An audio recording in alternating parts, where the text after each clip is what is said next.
Good morning, everyone. Welcome to Enadu Sakshi analysis for APPSC Group 1, Group 2 and దాంతో పాటు SIM. So ఈరోజు మన analysis start చేసే ముందు ఒక్కసారి మన కోర్సెస్ గురించి మాట్లాడదాం. ఈజీగా చెప్తాను, జాగ్రత్తగా వినండి. సో ఏపీఎస్సి గ్రూప్ 1 ఇన్ఫినిటీ మొత్తం 30,000 రూపీస్ నుంచే స్టార్ట్ అవ్వడం అనేది జరుగుతుంది. స్టార్టింగ్ ఓన్లీ రికార్డెడ్ కావాలి సార్. సింగిల్ పేమెంట్ కావాలంటే జస్ట్ 30,000 నుంచే గ్రూప్ 1 ఇన్ఫినిటీ అనేది మీకు మన ఇన్స్టిట్యూట్లో స్టార్ట్ అవుతుంది. Prelims, mains plus interview approach అనేది మీకు ఉండడం అనేది జరుగుతుంది. లైఫ్ టైం వ్యాలిడిటీతో మేము అందిస్తున్నటువంటి కోర్స్, అంటే even after you getting the job, మీరు జాబ్ వచ్చిన తర్వాత కూడా చూడాలంటే చూడొచ్చు.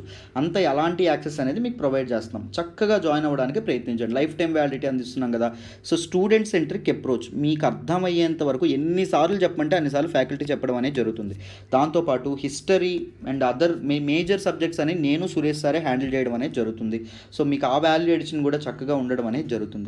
Daily current affairs analysis and దాంతోపాటు టెస్ట్లు ఎప్పటికప్పుడు పెట్టడం అనేది జరుగుతుంది. ఆన్సర్ రైటింగ్ ప్రాక్టీస్ ఏదైతే ఉంటుందో డైలీ ఆన్సర్ రైటింగ్ ప్రాక్టీస్ కూడా చేయిస్తాం. Everyday mains answer writing practice ఉంటుంది. దానికి మీరు ఆన్సర్స్, మీకు క్వశ్చన్ ఇస్తారు, మీరు ఆన్సర్స్ రాస్తారు. రెస్పెక్టివ్ ఫ్యాకల్టీ మెంబర్స్ కరెక్ట్ చేసి మీకు కన్స్ట్రక్టివ్ ఇండివిజువల్ ఫీడ్బ్యాక్ అనేది ఇస్తారు ఒకవేళ మీరు గ్రూప్ 1 జాయిన్ అయితే. Topic wise and grand test, ప్రిలిమ్స్కి టాపిక్ వైజ్ టెస్ట్లు, గ్రాండ్ టెస్ట్లు కూడా ఉంటాయి. అండ్ గ్రూప్ 1 తీసుకుంటే మీకు గ్రూప్ 2కి ఐబీపీఎస్ అండ్ ఎస్ఎస్సి సీజీఎల్ ఏవైతే ఉంటాయి ఫ్రీ ఆఫ్ యాక్సెస్ లభించడం అనేది జరుగుతుంది. మన ఇన్స్టిట్యూట్లో ఏ చిన్న కోర్స్ తీసుకున్నా గుర్తుపెట్టుకోండి, లైఫ్ టైం వ్యాలిడిటీతో రావడం అనేది జరుగుతుందమ్మా. Recorded plus up front 30,000, live plus recorded plus up front 35,000, live recorded installments కావాలి సార్, నేను ఒక్కసారి కట్టలేను అంటే 40,000 అవ్వడం అనేది జరుగుతుంది. జస్ట్ 30,000 వరకే. అండ్ 40,000 ప్లాన్ ఇన్స్టాల్మెంట్స్ ప్లాన్ తీసుకుంటే మీరు 5,000 మీకు ఆఫర్ రావడం అనేది జరుగుతుంది. 5,000 తగ్గుతుందమ్మా. ఇది కూడా మీకు 15th మే వరకే 5,000 అవకాశం ఉంది. సో ఇక్కడ అఫోర్డబుల్ ఫీలో అందిస్తున్నాము. మేడం నెంబర్ 7893899553 ఈ నెంబర్కి ఫోన్ చేసి చక్కగా జాయిన్ అవ్వడానికి ప్రయత్నించండి. గ్రూప్ 2 కూడా మన దానిలో ఈ both APSC and TSPSC group 2 కూడా మనకి కోర్సెస్ అనేవి ఆఫర్ చేయడం అనేది జరుగుతుంది మన ఇన్స్టిట్యూట్లో. అండ్ ఎస్ఐకి కూడా కోర్సెస్ అనేవి ఉన్నాయి. అండ్ బ్యాంక్స్ మీరు అటెంప్ట్ చేస్తున్న కోర్సెస్ అనేవి ఉన్నాయి. ఒకసారి మేడంతో మాట్లాడి జాయిన్ అవ్వడానికి ప్రయత్నించండి.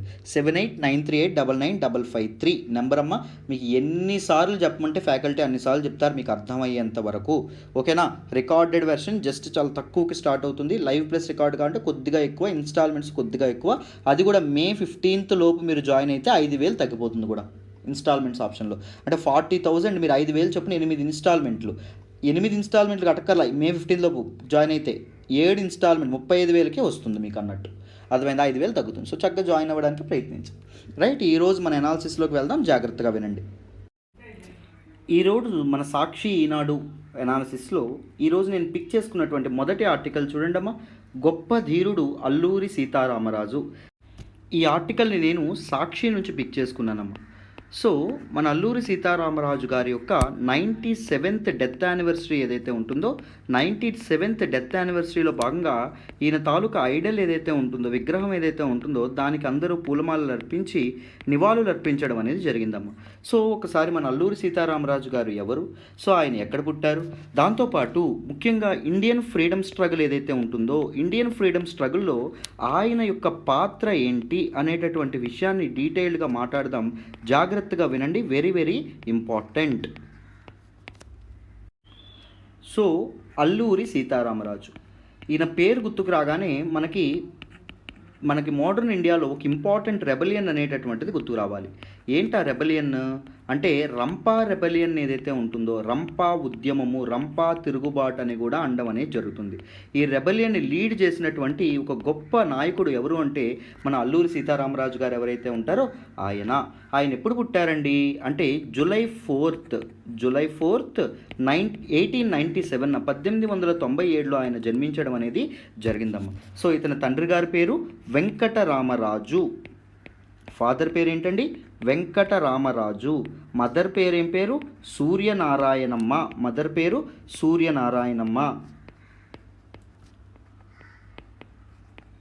సో మన తాలూకా అల్లూరి సీతారామరాజు గారు ఎవరైతే ఉన్నారో ఈయన తాలూకు ఒరిజినల్ నేమ్ ఏంటి అంటే శ్రీరామరాజు అండి. ఏంటండి ఒరిజినల్ నేము శ్రీరామరాజు. ముద్దు పేరు ఏంటి చిట్టిబాబు, చిట్టిబాబు. మనకి RRR సినిమాలో వస్తూ ఉంది కదా రాజమౌళి గారిది, దానిలో మనకి రామ్ చరణ్ ఏం చేస్తూ ఉన్నారు, దేన్ని అల్లూరి సీతారామరాజు పాత్ర పోషిస్తున్నారు. సో ముద్దు పేరు నిక్ నేమ్ అడిగితే మనకి ఆ రంగస్థలంలో చిట్టిబాబు అనేటటువంటి పాత్రను పోషించారు కదా. సో చిట్టిబాబు ఆ విధంగా మనం గుర్తుపెట్టుకోవచ్చు. అర్థమైందా? రైట్. సో ఇతను ఎక్కడ పుట్టారు అంటే ఇతని తాలూకా నేటివ్ ప్లేస్ ఏంటి అంటే వెస్ట్ గోదావరి జిల్లాలోని మోగల్ అనేటటువంటి ప్రాంతం ఏదైతే ఉంటుందో మోగల్లు అనేటటువంటి ఒక విలేజ్ అండి. అర్థమైందా? వెస్ట్ గోదావరి డిస్ట్రిక్ట్లోని. కానీ పుట్టినటువంటి ప్లేస్ ఏంటంటే విజయనగరం దగ్గర పాండ్రంగి అనేటటువంటి ప్లేస్ ఏదైతే ఉంటుందో అక్కడ పుట్టడం అనేది జరిగింది. నేటివ్ ప్లేస్ స్వస్థలం అనేటటువంటిది వెస్ట్ గోదావరిలోని మొగల్లైనా పుట్టడం ఎక్కడ పుట్టారు? పాండ్రంగి ఆఫ్ విజయనగరం డిస్ట్రిక్ట్ ఏదైతే ఉంటుందో అక్కడ పుట్టడం అనేది జరిగిందమ్మా. సో ఇతను తన ప్రైమరీ స్కూలింగ్ ఏదైతే ఉంటుందో ప్రైమరీ స్కూలింగ్ తన నేటివ్ ప్లేస్కి దగ్గరగా వేరే చాలా ప్రాంతాల్లో పూర్తి చేసుకుని తర్వాత విశాఖపట్నంకి 15 ఏళ్ళు కంప్లీట్ అయిన తర్వాత విశాఖపట్నం వైజాగ్ ప్రజెంట్ వైజాగ్ ఏదైతే ఉంటుందో అక్కడికి రావడం అనేది జరిగింది. ఎందుకు అంటే తన హై స్కూలింగ్ ఏదైతే ఉంటుందో high schooling and anniversary education ఏదైతే ఉంటుందో యూనివర్సిటీ ఎడ్యుకేషన్ని కంప్లీట్ చేయడానికండి. సో ఇతను మనకి అల్లూరి సీతారామరాజు గారు గుర్తుకు రాగానే మనకు గుర్తు వచ్చేటటువంటిది ఏంటంటే రంపా రెబలియన్ ఏదైతే ఉంటుందో రంపా రెబలియన్ బ్రిటిష్ వాళ్ళకి ఎగనెస్ట్గా ఈ తాలూకా ఈస్ట్ అండ్ వెస్ట్ గోదావరికి సంబంధించినటువంటి ట్రైబల్ పీపుల్ ఎవరైతే ఉన్నారో వాళ్ళందరినీ పోగేసి వాళ్ళందరినీ ఒక చోట చేర్చి ఒక గొప్ప ఉద్యమాన్ని నడిపించినటువంటి మహావీరాది వీరుడు ఎవరు అంటే మన అల్లూరి సీతారామరాజు అండి. అర్థమైందా? విశాఖపట్నం ఈస్ట్ అండ్ వెస్ట్ గోదావరికి సంబంధించినటువంటి ట్రైబల్ పీపుల్ అంతటిని ఒక దగ్గర ఆర్గనైజ్ చేసి ఒక మన తాలూకా ఫారినర్స్ బ్రిటిష్ వాళ్ళకి ఎగ్నెస్ట్గా ఒక అద్భుతమైనటువంటి దీన్ని లీడ్ చేసినటువంటి వ్యక్తి ఎవరు అంటే మన తాలూకా అల్లూరి సీతారామరాజు. ఈయన ఎవరి నుంచి ఇన్స్పిరేషన్ అనేది పొందడం అనేది జరిగింది అంటే బెంగాల్లో ఉండేటటువంటి రెవల్యూషనరీస్ ఎవరైతే ఉంటారో బెంగాల్లో రెవల్యూషనరీస్ లైక్ సురేంద్రనాథ్ బెనర్జీ కానీ సో ఇలాంటి వాళ్ళు ఎవరైతే ఉన్నారో వాళ్ళ దగ్గర నుంచి ఇంపార్టెంట్ ఇన్స్పిరేషన్ అనేది పొంది ఈయన ఈ రంపా రివోల్ట్ అనేది స్టార్ట్ చేయడం అనేది జరిగింది. రంపా రెబలియన్ అనేటటువంటిది ఎప్పటి వరకు అయిందండి? 1922లో మొదలయ్యి 1924లో ఎండవడం అనేది జరిగింది. సో 1922లో 1922లో ఆగస్టు 22న చింతపల్లి పోలీస్ స్టేషన్ ఏంటంటే విజయనగరం దగ్గర ఉన్నటువంటి చింతపల్లి ఏదైతే ఉంటుందో చింతపల్లి పోలీస్ స్టేషన్ మీద మన తాలూకా అల్లూరి సీతారామరాజు గారు దాడి చేయడం అనేది జరిగింది. అక్కడతో మొదలైనటువంటి రంపా రెబలియన్ 1924 మే 7వ తారీఖున ఎప్పుడైతే మన తాలూకా అల్లూరి సీతారామరాజు గారు చనిపోయారో అక్కడికి ఎండవడం అనేది జరిగిందమ్మా. So Alluri and his men ఎవరైతే ఉంటారో ఈ ట్రైబల్ పీపుల్ ఎవరైతే ఉన్నారో చాలా పోలీస్ స్టేషన్స్ మీద దాడి చేసి చాలామంది బ్రిటిష్ ఆఫీసర్స్ ఎవరైతే ఉన్నారో వాళ్ళని చంపేసి సో వాళ్ళ తాలూకా ఆర్మరీ అండ్ ఎమ్యునిషన్ ఏదైతే ఉంటుందో వాళ్ళ తాలూకా ఆర్టిలరీ ఏదైతే ఉంటుందో దాన్ని దోచుకోవడం అనేది జరిగింది. సో లోకల్ సపోర్ట్ ఏదైతే ఉంటుందో లోకల్ సపోర్ట్ ఉండడం వల్ల అల్లూరి సీతారామరాజు అంటే వెరీ గ్రేట్ క్యాంపెయిన్ అండి. అద్భుతంగా బ్రిటిష్ వాళ్ళకి ఎగనెస్ట్గా సో చాలా లాంగ్ ఇయర్స్ పోరాడడం అనేది జరిగింది. ఇంతకీ ఎందుకు అల్లూరి సీతారామరాజు పోరాడాల్సి రావాల్సి వచ్చింది అంటే మద్రాస్ ఫారెస్ట్ యాక్ట్ అనేటటువంటి ఒక చట్టాన్ని బ్రిటిష్ వాళ్ళు చేస్తారండి. ఏమిటమ్మా act? Madras forest act of 1882. So ఈ యాక్ట్ అనేది ఏం చేస్తుంది? ట్రైబల్ పీపుల్ యొక్క జీవితాలు ఏవైతే ఉన్నాయో ఆదివాసీల యొక్క జీవితం ఏదైతే ఉంటుందో దాన్ని దుర్భరం చేయడం అనేది జరుగుతుంది. అర్థమైందా?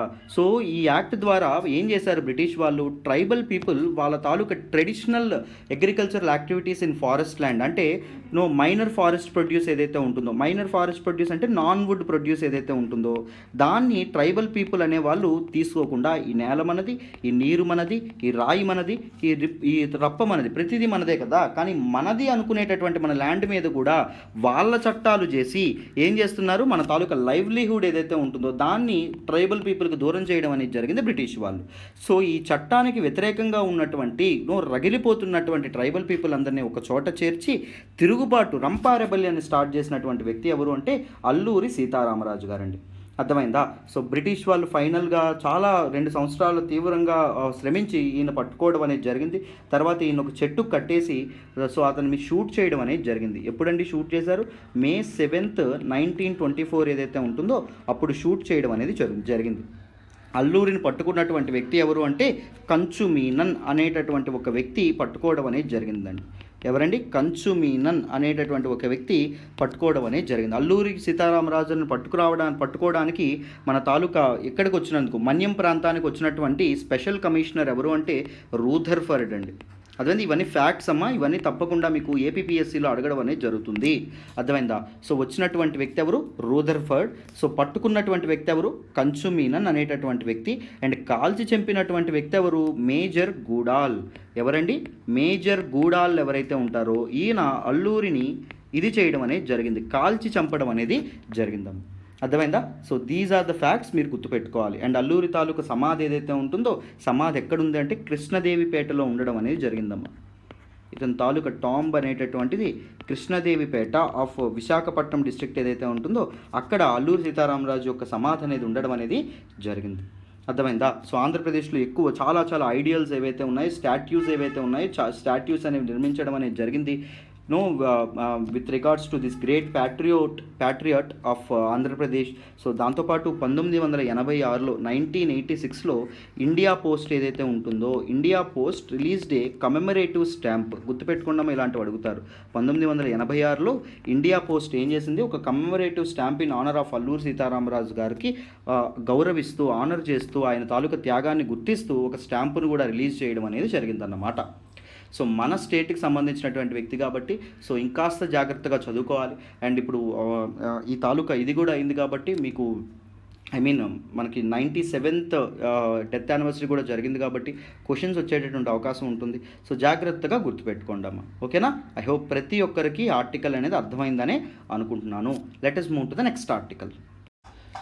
సో ఈరోజు ఏపీ కరెంట్ అఫైర్స్లో మనం మాట్లాడేటటువంటి నెక్స్ట్ ఆర్టికల్ చూడండి అమ్మా. మనమే ధాన్యం కొనాలి. ముఖ్యమంత్రి మన తాలూకా chief minister of Andhra Pradesh Jaganmohan Reddy గారు చెప్పడం అనేది జరిగింది. దీన్ని మనం జిఎస్ పేపర్ 2 గవర్నెన్స్లో మాట్లాడుకోవడం అనేది జరుగుతుంది. జాగ్రత్తగా వినండి, డీటెయిల్డ్గా ఈ ఆర్టికల్ని డిస్కస్ చేద్దాం, మీకు ఈజీగా అర్థమైపోతుంది.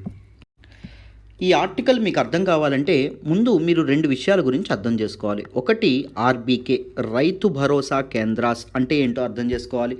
2 అగ్రికల్చరల్ అడ్వైజరీ బోర్డ్స్ ఏవైతే ఉన్నాయో వీటి గురించి కూడా మీరు తెలుసుకోవాలి. మొదట ఆర్బీకే, రైతు భరోసా కేంద్రాస్ గురించి తెలుసుకుందాం. సో రైతు భరోసా కేంద్రాస్ 2020 మేలో సరిగ్గా సంవత్సరం అవుతుంది. సో మన తాలూకా ఆంధ్రప్రదేశ్ చీఫ్ మినిస్టర్ అయినటువంటి జగన్మోహన్ రెడ్డి గారు ఇంట్రడ్యూస్ చేసినటువంటి ఒక ఇంపార్టెంట్ ఆస్పెక్ట్ అండి. అర్థమైందా? ఒక వండర్ఫుల్ మూవ్ అని చెప్పి మనం చెప్పుకోవచ్చు. సో ఆర్బీకేస్ ఏం చేస్తాయి అంటే సీడ్స్ ఏవైతే ఉంటాయో సీడ్స్, అండ్ దాంతోపాటు ఫెర్టిలైజర్స్ ఏవైతే ఉంటాయో ఫెర్టిలైజర్స్, సో విత్తనాలు, దాంతోపాటు ఎరువులు ఏవైతే ఉంటాయో ఎరువులు, అండ్ సీడ్లింగ్స్ మొలకలు ఏవైతే ఉంటాయో మొలకలు, ఉడుస్తారు కదా మొలకలు ఏవైతే ఉంటాయో అవి, దాంతోపాటు యాక్వాకల్చర్ ఏదైతే ఉంటుందో యాక్వాకల్చర్కి సంబంధించినటువంటివి, అంటే యాక్వాకల్చర్ సంబంధించినటువంటి ఫీడ్ కానీ లేకపోతే చిన్న చిన్న చేప పిల్లలు కానీ ఇవన్నీ ఏవైతే ఉంటాయో అవి, అండ్ హార్టికల్చర్ ఫార్మర్స్ ఎవరైతే ఉంటారో వాళ్ళు. సో రైతులు ఎవరైతే ఉంటారో రైతులందరికీ వాళ్ళకి కావాల్సినటువంటి ఏవైతే ఉంటాయో what are the elements that need, so అవన్నీ ఒక కియోస్క్ ద్వారా, ఏ కియోస్క్ ద్వారా, డిజిటల్ కియోస్క్ ద్వారా అందించడమే ఒక లక్ష్యం. అంటే ప్రతి ఒక్క రైతు భరోసా కేంద్రం దగ్గర ఒక డిజిటల్ కియోస్క్ అనేది ఉండడం అనేది జరుగుతుంది. మనకి ఈ కార్నర్స్ ఉంటాయి చూసారా, ఎస్బీఐ ఈ కార్నర్స్లో మనకి కియోస్క్స్ కనిపిస్తాయి. అక్కడ రైతులు ఏం చేయొచ్చు, వాళ్ళకి వెదర్ రిపోర్ట్ ఏదైతే ఉంటుందో వెదర్ రిపోర్ట్ కనుక్కోవడం కానీ, లేకపోతే వీటి తాలూకా ఆర్డర్స్ ఏవైతే ఉన్నాయి హై ఈల్డింగ్ సీడ్స్కి, ఏదైతే ఎక్కువ దిగుబడి వచ్చేటటువంటి సీడ్స్ ఉంటాయి కదా, సో హై ఈల్డింగ్ సీడ్స్ కానీ లేకపోతే ఫెర్టిలైజర్స్ కానీ సీడ్లింగ్స్ కానీ వీటికి ఏం పెట్టుకోవచ్చు, ఆర్డర్స్ కూడా పెట్టుకోవచ్చు. సో రైతులకి వాళ్ళకి కావాల్సినటువంటి వస్తువుల తాలూకా బెటర్ యాక్సెసిబిలిటీ అనేది కల్పించడం కోసం దీన్ని ఏర్పాటు చేయడం అనేది జరిగిందమ్మా. అర్థమైందా? So this newly setup RBKs ఏవైతే ఉన్నాయో వాటికి డిజిటల్ కియోస్క్స్ అనేవి ఉంటాయి and app to help farmers. దాంతోపాటు రైతు భరోసా కేంద్రానికి సంబంధించినటువంటి మొబైల్ అప్లికేషన్ కూడా ఒకటి లాంచ్ చేశారు. సో రైతులు తమ తాలూకా స్మార్ట్ ఫోన్స్ ద్వారా కూడా ఈ యాక్సెస్ అనేది పొందే విధంగా ఇది చేయడం అనేది జరిగిందమ్మా. అర్థమైందా? So the agricultural AP agros, AP seeds, AP horticulture, sericulture, fisheries, animal husbandry departments ఏవైతే ఉన్నాయో ఇవన్నీ కలిపి మన తాలూకా ఆర్బీకే రైతు భరోసా కేంద్రాస్ ఏవైతే ఉన్నాయో వాటిని మానిటర్ చేయడం అనేది జరుగుతుంది. ఫార్మర్స్ అనేవాళ్ళు they have to place the orders to this kiosks. ఈ కియాస్క్ నుంచి ఆ ఫార్మర్స్ ఏం చేయొచ్చు, మన తాలూకా ఆర్డర్స్ ప్లేస్ చేయొచ్చు. And the staff of agriculture and aquaculture department will deliver the stock to villages.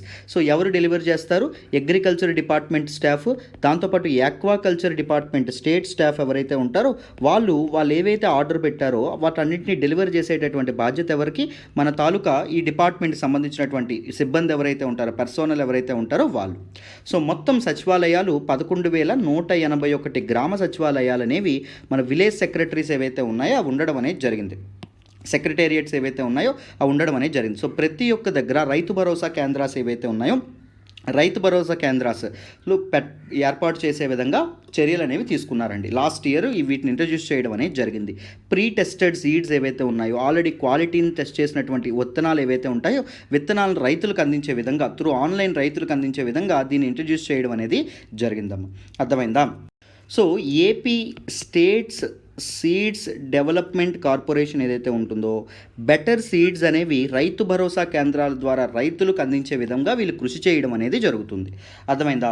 వీటిని ఏర్పాటు చేయడం అనేది జరిగింది. దాంతోపాటు ఈ రైతు భరోసా కేంద్రాల దగ్గర రీసెర్చ్ అండ్ డెవలప్మెంట్ చేసి మనకి వెదర్ రిపోర్ట్స్ కానీ, దాంతోపాటు బెటర్ అగ్రికల్చరల్ ప్రాక్టీసెస్ ఏవైతే ఉన్నాయో, బెటర్ అగ్రికల్చరల్ ప్రాక్టీసెస్ కానీ, దాంతోపాటు సాయిల్, ఆ విలేజ్కి సంబంధించినటువంటి సాయిల్ యొక్క క్యారెక్టరిస్టిక్స్ కానీ, ఇవన్నీ లోడ్ చేయడం అనేది జరుగుతుంది. రైతులు వాటన్నింటినీ ఇది చేసుకొని వాటన్నిటిని యాక్సెస్ అనేది తీసుకొని బెటర్ ప్రొడక్టివిటీ, బెటర్ ఈల్డ్ వచ్చేటట్టు కష్టపడొచ్చమ్మా.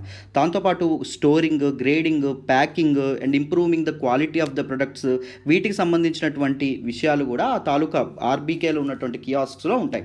దాంతోపాటు ఆర్బీకే టీవీ ఏదైతే ఉంటుందో, ఆర్బీకే టీవీ రైతు భరోసా కేంద్ర టీవీని కూడా లాంచ్ చేయడం అనేది జరిగింది. ఇక్కడ ఈ ఛానల్ ఏదైతే ఉంటుందో, ఈ ఛానల్లో మన తాలూకా అగ్రికల్చరల్ ఇండస్ట్రీలో ఎక్స్పర్ట్స్ ఎవరైతే ఉంటారో, ఎక్స్పర్ట్స్ ఏం చేస్తారు, వాళ్ళ తాలూకా సలహాలు, సూచనలు, సజెషన్స్ ఏవైతే ఉన్నాయో సజెషన్స్ ఇస్తారు. సో ఆర్బీకే టీవీ అనేది మన తాలూకా ప్రతి ఒక్క రైతు భరోసా కేంద్రం దగ్గర ఒక స్మార్ట్ టీవీ ఉంటుంది. సో ఆ స్మార్ట్ టీవీలో ఈ ఆర్బీకే టీవీ ఛానల్ ఏదైతే ఉంటుందో దాన్ని ఇది చేస్తారండి. సో రైతులు ఎప్పుడైనా వచ్చి అక్కడ ఒక గంట కానీ 2 గంటలు కానీ స్పెండ్ చేసి ఏంటి విషయాలు ఎలా పండించాలని తెలుసుకొని కూడా వెళ్ళొచ్చు.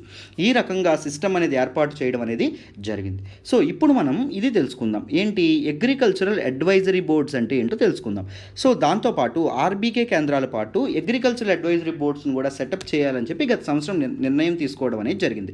సో అగ్రికల్చరల్ అడ్వైజరీ బోర్డ్స్ ఎక్కడెక్కడ ఉంటాయి? స్టేట్ లెవెల్లో ఒకటి, దాంతోపాటు డిస్ట్రిక్ట్ లెవెల్లో ఒకటి, దాంతోపాటు మండల్ లెవెల్ ఏదైతే ఉంటుందో మండల్ లెవెల్, ఇలా 3 టైర్ సిస్టమ్ ఏదైతే ఉంటుందో అడ్వైజరీ బోర్డ్స్ ఏవైతే ఉంటాయో అవి ఉంటాయి. సో స్టేట్ లెవెల్లో దీనికి హెడ్గా ఎవరు ఉంటారు అంటే మన తాలూకా స్టేట్ అగ్రికల్చర్ మినిస్టర్ ఎవరైతే ఉంటారో ఆయన ఉండడం అనేది జరుగుతుంది. డిస్ట్రిక్ట్ లెవెల్లో ఎవరు ఉంటారు? మన తాలూకా కలెక్టర్ అండ్ జాయింట్ కలెక్టర్ ఎవరైతే ఉంటారో వాళ్ళు ఉంటారు. మండల్ లెవెల్లో ఎవరు ఉంటారు? తహసీల్దార్ ఎవరైతే ఉంటారో తహసీల్దార్ ఉండడం, ఎంఆర్ఓ అంటారు కదా, వాళ్ళు ఉండడం అనేది జరుగుతుంది. దాంతోపాటు ఒక్కరే ఉంటారంటే కాదండి, వీళ్ళు హెడ్స్గా ఉంటారు. సో వీళ్ళతో పాటు ఆ తాలూకా మండలాల్లో కానీ జిల్లాల్లో కానీ సంబంధించినటువంటి ఎక్స్పర్ట్స్ ఎవరైతే ఉంటారో, experts agriculture research and development చేసేటటువంటి ఎక్స్పర్ట్స్, దాంతోపాటు రీసెర్చర్స్, దాంతోపాటు సైంటిస్టులు ఎవరైతే ఉంటారో సైంటిస్ట్స్, దాంతోపాటు ఈవెన్ రైతులు ఎవరైతే ఉంటారో బెస్ట్ అగ్రికల్చరల్, అప్పటికే బెస్ట్ అగ్రికల్చరల్ ప్రాక్టీసెస్ చేస్తున్నటువంటి ఫార్మర్స్ ఎవరైతే ఉంటారో వీళ్ళందరూ ఈ బోర్డ్స్లో ఉండడం అనేది జరుగుతుంది. దీస్ బోర్డ్స్ ఏం చేస్తాయి? రైతులు ఎలాంటి సీడ్స్ అనేవి కొనాలి, దాంతోపాటు వాళ్ళ పంట దిగుబడి రావడానికి ఏం చేయాలి, ఎలాంటి ఎరువులు వాడాలి, దాంతోపాటు వాటర్, నీటి మొత్తం ఎంతవరకు వాడాలి, దాంతోపాటు వాటిని పండినటువంటి పంటని మార్కెట్ వరకు ఎలా తీసుకెళ్ళాలి, మంచి ఈల్డ్ ఏదైతే ఉంటుందో మంచి దిగుబడి ఎలా తెచ్చుకోవాలి అనేటటువంటి విషయాల మీద ఈ అడ్వైజరీ బోర్డ్స్ ఏవైతే ఉంటాయో అవి మనకు రైతులు ఎవరైతే ఉంటారో వాళ్ళకి హెల్ప్ చేయడం అనేది జరుగుతుందన్నమాట. అయితే ఇప్పుడు న్యూస్లోకి ఎందుకు వచ్చింది అంటే మన తాలూకా చీఫ్ మినిస్టర్ అయినటువంటి జగన్మోహన్ రెడ్డి గారు ఏం చెప్పడం అనేది జరిగిందంటే, సో ప్రొక్యూర్మెంట్ ఏదైతే ఉంటుందో రైస్ అండ్ ఇవేవైతే ఉంటాయో మన తాలూకా క్రాప్ ప్రొక్యూర్మెంట్ ఏదైతే ఉంటుందో ప్రొక్యూర్మెంట్ డైరెక్ట్గా ఎక్కడ జరగాలి అంటే రైతు భరోసా కేంద్రాల దగ్గరే జరగాలి. అండ్ మిల్లర్స్ ఎవరైతే ఉంటారో, దీస్ మిడిల్ మ్యాన్ ఎవరైతే ఉంటారో వాళ్ళ ప్రమేయం ఎంతవరకు ఉండకూడదు. ఫామ్ గేట్ ఏదైతే ఉంటుందో ఫామ్ గేట్ ప్రొక్యూర్మెంట్ అనేది జరగాలి. అంటే కల్లాలు ఏవైతే ఉంటాయో కల్లాలు దగ్గర వరకు వెళ్ళాలి. మీకు కల్లాలంటే మీ అందరికీ తెలుసని అనుకుంటున్నాను. సో నూర్పులు చేస్తారా?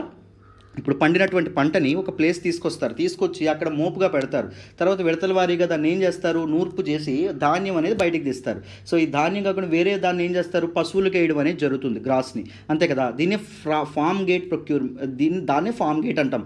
సో మన తాలూకు అధికారులు ఎక్కడికి వెళ్ళాలి, రైతులు ఎక్కడికి తిరగకుండా ఫామ్ గేట్ వరకు వెళ్ళాలి. అంటే కల్లాలకు వెళ్ళి రైతులే దీన్ని తెచ్చుకోవాలి. దాని అర్థం ఏంటి, ఈ లాజిస్టిక్స్కి అయ్యేటటువంటి ట్రాన్స్పోర్ట్కి అయ్యేటటువంటి ఖర్చు కూడా మన తాలూకు ప్రభుత్వమే భరిస్తుంది అని చెప్పి ఇక్కడ చెప్పడం అనేది జరిగింది. ఫామ్ గేట్ ప్రొక్యూర్మెంట్ అనేది జరగాలి.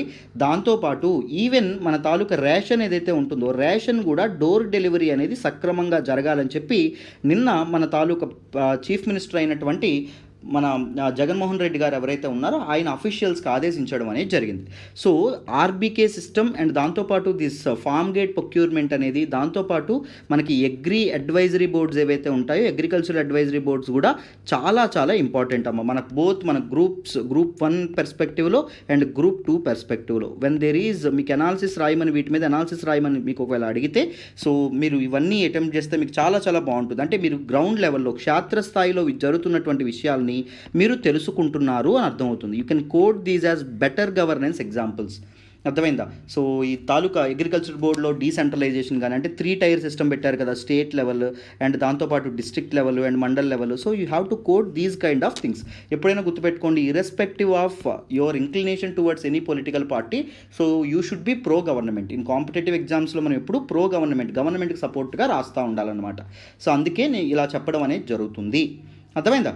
సో గవర్నమెంట్కి సపోర్ట్గా మీరు రాయాలి అంటే బెటర్ ఫస్ట్ సాక్షి చదివిన తర్వాత ఈనాడు చదవడానికి ప్రయత్నించండి. Everyone will suggest Eenadu, I know. కానీ ఇప్పుడు ఉన్నటువంటి గవర్నమెంట్కి సంబంధించినటువంటి ఇది సాక్షి కాబట్టి, సాక్షి గవర్నమెంట్ ఏ చిన్న పని చేసినా చెప్తూ ఉంటుంది. సో ఫస్ట్ సాక్షి చదవండి, తర్వాత ఈనాడు చదవడానికి ప్రయత్నించండి. That way it will be helpful to you. అర్థమైందా? సో ఇదన్నమాట. సో మనం ఈ ఆర్టికల్ మీకు అర్థమైందని అనుకుంటున్నాను ఏం చెప్పారని. నెక్స్ట్ ఆర్టికల్కి వెళ్దాం, జాగ్రత్తగా వినండి. సో ఈరోజు ఈనాడు సాక్షి అనాలిసిస్లో మనం మాట్లాడే నెక్స్ట్ టాపిక్ వచ్చేసి దక్షిణ కొరియాకు ఆంధ్రా మామిడి, ఆంధ్రా మ్యాంగో ఏదైతే ఉంటుందో ఇది సౌత్ కొరియాకి వెళ్ళబోతుందంట. ఇది కూడా నేను సాక్షిలో తీసుకోవడం అనేది జరిగింది. Very very important article. ఈ ఆర్టికల్ని నేను డీటెయిల్డ్గా నేర్చుకుందామమ్మా, ఎక్స్ప్లెయిన్ చేస్తాను, జాగ్రత్తగా వినండి, మీకు ఈజీగా అర్థమైపోతుంది. సో ఇక్కడ ఇంపార్టెంట్ ఏంటంటే చూడండి, ఈ లైన్ ఇంపార్టెంట్. సువర్ణరేఖ మామిడిని దక్షిణ కొరియాకి తొలిసారి ఎగుమతి చేశారు. సో ఫస్ట్ టైం ఇది సువర్ణరేఖ మ్యాంగో ఏదైతే ఉంటుందో ఏ కంట్రీకి ఎక్స్పోర్ట్ అయింది అని చెప్పి అడగడం అనేది జరుగుతుంది. ఏ కంట్రీకి అమ్మా? సౌత్ కొరియా ఏదైతే ఉంటుందో సౌత్ కొరియా. జాగ్రత్తగా గుర్తుపెట్టుకోవాలి. అర్థమైందా? సౌత్ కొరియాకి డైరెక్ట్గా ఇది చేయలేదు. ఫస్ట్ ఈ తాలూకా ఇదేదైతే ఉంటుందో అది సౌదీ అరేబియాకి పంపిస్తూ ఉన్నారు మన తాలూకా ఆంధ్రప్రదేశ్ నుంచి. సో ఆంధ్రా నుంచి సౌదీ అరేబియాకి, సౌదీ అరేబియా నుంచి మన తాలూకా సౌత్ కొరియాకి వెళ్ళడం అనేది జరుగుతుంది. ఈ విధంగా మన మ్యాంగో అనేది ఎక్స్పోర్ట్ అవుతుంది. ఇప్పటికే New Zealand, Singapore and Oman countries ఏవైతే ఉన్నాయో ఇప్పటికే పంపించడం అనేది జరిగిందమ్మా. సో ఇప్పుడు చెప్పండి, ఒమన్ వచ్చింది కాబట్టి చెప్తాను. పెర్షియన్ గల్ఫ్ని ఆనుకుని ఉన్నటువంటి నేషన్స్ ఏంటి? ఎన్ని నేషన్స్ ఉన్నాయి అవి నాకు ఒకసారి కామెంట్ బాక్స్లో తెలియచేయండి. ఎంతవరకు కరెక్ట్గా చెప్తారో చూద్దాం. దాంతోపాటు అమెరికా, ఆస్ట్రేలియా, లండన్, యూరోప్ దేశాల నుంచి కూడా ఆర్డర్స్ రావడం అనేది జరిగింది. సో కోవిడ్ వల్ల ఇబ్బందులు పడుతున్నటువంటి మ్యాంగో ఫార్మర్స్ ఎవరైతే ఉంటారో, సీజన్ అయినప్పటికీ సో కంప్లీట్గా లాస్ట్ ఇయర్ మొత్తం పాపం నష్టాలు రావడం అనేది జరిగింది. ఈ సంవత్సరం మాత్రం ఈ తాలూకా ఫారిన్ ఆర్డర్స్ ఏవైతే ఉన్నాయో ఇవి రైతుల్ని, ఫార్మర్స్ని బాగా ఆదుకోవచ్చు అని చెప్పడం అనేది జరిగిందమ్మ. అర్థమైందా? సో వివిధ రాష్ట్రాలకు కిసాన్ రైళ్ల ద్వారా రవాణా. సో కిసాన్ ట్రైన్స్ ఏవైతే ఉన్నాయో దాని నుంచి బయట స్టేట్స్ ఏవైతే ఉన్నాయో, మన కంట్రీలో బయట స్టేట్స్ ఏవైతే ఉన్నాయో వాటికి కూడా మన స్టేట్ నుంచి ఎక్స్పోర్ట్ చేయాలని చెప్పి అనుకోవడం అనేది జరుగుతుందమ్మ. ఇదే మనకి చెప్తున్నారన్నమాట. అర్థమైందా? సో జాగ్రత్తగా గుర్తుపెట్టుకోండి. ఫస్ట్ టైం మన తాలూకా సువర్ణరేఖ మ్యాంగో ఎక్కడికి ఎక్స్పోర్ట్ అవుతుంది? సౌత్ కొరియా ఏదైతే ఉంటుందో సౌత్ కొరియాకి. అర్థమైందా? సో ఐ హోప్ ప్రతి ఒక్కరికి అర్థమైందని అనుకుంటున్నాను. Let us move to the next one. Next మనం మాట్లాడుకునే ఆర్టికల్ చూడండి అమ్మా, డిజిటల్కు జై. ఈ ఆర్టికల్ని నేను దేని నుంచి సెలెక్ట్ చేసుకున్నానంటే సాక్షి నుంచి సెలెక్ట్ చేసుకోవడం అనేది జరిగింది. Very very important article. So జాగ్రత్తగా వినండి, మీకు ఈజీగా అర్థమైపోతుంది. ఈ ఆర్టికల్లో ఏం చెప్పారు అంటే డిజిటల్కు జై. కోవిడ్ వేళ విద్యుత్ ఆన్లైన్ చెల్లింపులకు ముగింపు. సో ఎలక్ట్రిసిటీ బిల్స్ ఏవైతే ఉన్నాయో వీటిని ఆన్లైన్లో కట్టాలని చెప్పి జనాలు అనుకోవడం అనేది జరుగుతుంది. సో డిజిటలైజేషన్ ఏదైతే ఉంటుందో, మనం పేమెంట్స్ డిజిటల్ అవ్వడం అనేటటువంటిది వెరీ వెరీ ఇంపార్టెంట్ అండి. ఈ గవర్నెన్స్లో మనం చాలా దీనిగా మాట్లాడుకోవడం అనేది జరుగుతుంది. So when there is technology అనేది గవర్నెన్స్లో ఇంక్లూడ్ అయితే బెటర్ రిజల్ట్స్ వస్తాయని చెప్పి మనం ఆల్రెడీ చాలాసార్లు గవర్నెన్స్లో నేర్చుకుంటాం. ఈ గవర్నెన్స్ టాపిక్లో నేర్చుకోవడం అనేది జరుగుతుంది. రైతులకి అండ్ గవర్నమెంట్కి మధ్య ఉన్నటువంటి అగాధ ఏదైతే ఉంటుందో, దూరాన్ని, టెక్నాలజీ ఏదైతే ఉంటుందో టెక్నాలజీ దూరం చేయడం అనేది జరుగుతుంది అని మనం చాలాసార్లు నేర్చుకోవడం అనేది జరుగుతుంది. సో అలాగే మనకి ఇప్పుడు పేమెంట్స్ కోవిడ్-19 దీనిలో బయటికి వెళ్ళడానికి ఇష్టపెట్టుకున్నటువంటి ప్రజలు ఎవరైతే ఉన్నారో వీళ్ళు డిజిటల్ పేమెంట్స్ అనేవి చేయడం అనేది మొదలు పెట్టారంటమ్మా. అది మనకి న్యూస్లోకి రావడం అనేది జరిగింది. సో ఇంతవరకు ఉంటే సరిపోతుంది. అండ్ నెక్స్ట్ ఒకటి గుర్తుపెట్టుకోండి, నేను ఒక క్వశ్చన్ వేస్తాను, దానికి కూడా ఆన్సర్ చెప్పడానికి ప్రయత్నించండి. ఎలక్ట్రిసిటీ అనేటటువంటిది ఏంటి? విద్యుత్ అనేటటువంటిది సో మన తాలూకా షెడ్యూల్ 7 ఏదైతే ఉంటుందో, షెడ్యూల్ 7 ఆఫ్ ద ఇండియన్ కాన్స్టిట్యూషన్లో 3 లిస్టులు ఉంటాయి. ఒకటి యూనియన్ లిస్ట్, రెండవది స్టేట్ లిస్ట్, మూడవది ఏంటి కాన్కరెంట్ లిస్ట్. యూనియన్ లిస్ట్లో ఉండేటటువంటి సబ్జెక్ట్స్ మీద యూనియన్ గవర్నమెంట్, సెంట్రల్ గవర్నమెంట్ మాత్రమే చట్టాలు చేయాలి. స్టేట్ లిస్ట్లో ఉండేటటువంటి సబ్జెక్ట్స్ మీద స్టేట్ గవర్నమెంట్ మాత్రమే చట్టాలు చేయాలి. కాన్కరెంట్ లిస్ట్లో ఉండేటటువంటి సబ్జెక్టుల మీద, ఉమ్మడి జాబితాలు ఉండేటటువంటి సబ్జెక్టుల మీద so both centre and state can make laws. అర్థమైందా? చట్టాలు చేయొచ్చు. ఇప్పుడు నాకు ఎలక్ట్రిసిటీ అనేది యూనియన్ లిస్ట్కి వస్తుందా, స్టేట్ లిస్ట్కి వస్తుందా, లేకపోతే కాన్కరెంట్ లిస్ట్కి వస్తుందా? నాకు అందరూ ఎవరు కామెంట్ బాక్స్లో తెలియజేసి చెప్పండి. ఇలాంటివి మీకు ఎక్కువగా అడిగేటటువంటి అవకాశం అయితే ఉంటుంది. అర్థమైందా? సో మామూలుగా ఈ పేమెంట్స్ అనేవి డిజిటలైజ్ అవ్వడం అనేది జరుగుతుంది. అంటే ఈ గవర్నెన్స్ మీద మీకు క్వశ్చన్ వస్తే ఒకవేళ మన గ్రూప్స్లో సో మనము ఈ తాలూకా ఎగ్జాంపుల్ ఏదైతే ఉంటుందో ఎగ్జాంపుల్ని కోట్ చేస్తే బాగుంటుంది అన్నమాట. అర్థమైందా? అందుకు ఇది సెలెక్ట్ చేసుకోవడం అనేది జరిగింది. ఐ హోప్ ప్రతి ఒక్కరికి ఆర్టికల్ కూడా అర్థమైందని అనుకుంటున్నాను. This is all about today's current affairs అమ్మ. మన తాలూకా ఈనాడులో నేషనల్ కరెంట్ అఫైర్స్ మీరు కావాలంటే హిందూ అనాలిసిస్ ఫాలో అవ్వండి. ఓకేనా? ద హిందూ అనాలిసిస్ ఫాలో అవ్వండి. ద హిందూ అనాలిసిస్ కూడా ఫుల్గా కావాలి, యూట్యూబ్లో సగమే అప్లోడ్ చేస్తున్నాం కదా మనము. ఫుల్గా కావాలంటే ఈ నెంబర్కి ఫోన్ చేసి చక్కగా మీరు జాయిన్ అవ్వచ్చు మన కరెంట్ అఫైర్స్ కోర్సులో. జస్ట్ 5,000 రూపాయల నుంచే కరెంట్ అఫైర్స్ అనేది స్టార్ట్ అవుతుంది. మీకు ప్రతిదీ అర్థమయ్యేంత వరకు బ్యాక్గ్రౌండ్ నుంచి చెప్పడం అనేది జరుగుతుంది. అర్థమైందా? నా మీద నమ్మకం ఉంచి జాయిన్ అవ్వండి. మీ నమ్మకం అమ్మ కాదు. సో కరెంట్ అఫైర్స్ తీసుకోండి. ఇంకా మన ఇన్స్టిట్యూట్లో గ్రూప్ 1 అండ్ గ్రూప్ 2 కోర్సెస్ కూడా ఆఫర్ చేయడం అనేది జరుగుతుంది. అండ్ బోత్ ఏపీపీఎస్సికి, టీఎస్పీఎస్సికి, దాంతోపాటు ఎస్ఐ కోర్సులు కూడా మనకి ఉండడం అనేది జరిగింది. వీలైతే ఒకసారి మేడంతో మాట్లాడి జాయిన్ అవ్వడానికి ప్రయత్నించండి. అర్థమైతే డీటెయిల్డ్గా ఇలాగే ఓపిక్గా చెప్పడం అనేది జరుగుతుంది బైలింగియల్లో. ఓకేనా? రైట్. నేను నోట్స్ కూడా నా తాలూకా ఇది మీరు తెలంగాణ ఒకవేళ ప్రిపేర్ అవుతూ ఉంటే ఇన్ కేసు నేను తెలంగాణ మూమెంట్ కూడా నేనే డీటెయిల్గా నేనే కవర్ చేస్తాను. దానికి నోట్స్ కూడా మంచి నోట్స్ ఇస్తాను. ఏపీకి కూడా అన్ని రకాల నోట్స్ కూడా నేనే ప్రొవైడ్ చేయడం అనేది జరుగుతుంది. అదే నేను హిస్టరీ బెస్ట్ నోట్స్ అనేది మీకు ప్రొవైడ్ చేస్తాను. అండ్ నేనే చాలా సబ్జెక్ట్స్ వరకు తీసుకోవడం అనేది జరుగుతుంది. సో నన్ను నమ్మి జాయిన్ అవ్వండి. మీకు చక్కగా మంచి వాల్యూ ఎడిషన్ అయితే ఉంటుంది. ఓకేనా? రైట్. సో మళ్ళీ రేపటి కరెంట్ అఫైర్స్లో మళ్ళీ సాక్షి ఈనాడు అనాలిసిస్లో కలుసుకుందాం. బాయ్ అమ్మ.